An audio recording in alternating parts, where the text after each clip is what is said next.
Start before we talk Southern Utah. What does it mean to you guys as a staff to see Coach Kramer get a contract extension? In this kind of a situation, coming into a program like ISU was 4 years ago? You know, we're just thrilled. Personally, I love Pocatello. I mean, I had my first kid here. You know, it's just it's a super exciting time. I think we all believed it would happen. So there's never any real fear, but just like Coach said, we just needed time to make it happen. And they gave us that, and now they're giving us more. So we're going to reprove ourselves again and get to that next step. You know, keep on improving and just see how far we can take this. Okay. Southern Utah, what offensively they've had some issues. Well, they must, they must make you nervous. What do they do that makes you nervous? Yeah, they're grinders. They'll take what you give them. By no means are they just going to run the ball or throw the ball, but they'll have vertical threats, and if it's not there, they'll check it down. It'll be 2nd and 7. They'll run verts again, and they'll check it down. It'll be 3rd and 1. So the game's going to be decided, like Coach said, with tackling and on 3rd down. We got to get them off the field, give our offense more opportunities, and hopefully get some turnovers. Coach, I'm assuming you're preparing for the possibility of either of the two quarterbacks playing on Saturday.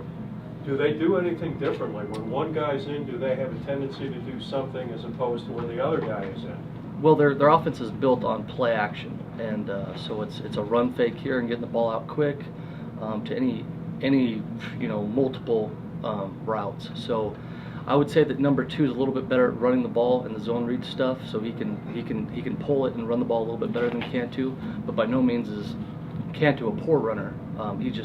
He's not as athletic as number 2. Number 2 must be Olsen then. Yes. Because he's the more athletic. Because I actually talked to their coach this morning. He said that they expect him to be healthy. The left shoulder injury though, so offensively their line has struggled. At least they haven't run the ball very well. Their coach talked about he wants to run the ball better. Is that something you're conscious in your mind going into it, that they actually might try and run the ball more? Do you need to counteract that? Yeah, we have our game plan, and we have this, we call them back pockets. If they do this, if they do that, so we put stuff in our back pocket, and we're ready for anything they can do. Last year, though, it was a whole new game plan, a whole new quarterback. We don't really talk about it as much. We're a whole new team, we're a whole new defense, we're a better staff, and we're really working on this year's plan. But as far as them changing the scheme, they've shown multiple looks, they've shown spread, they've shown getting the guys in the box and run the ball. So they've shown everything. So we have to be prepared for each scenario. With the offense doing so well, ISU's offense, Kramer and Bailey talking about teams might do things differently to handle the offense. But that actually might mean they might do things differently offensively, try to hold the ball more.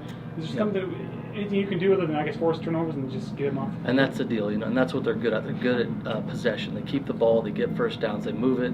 They do get chunk yardage, but it's not as necessary as getting that next first down. So they're great with their play calling.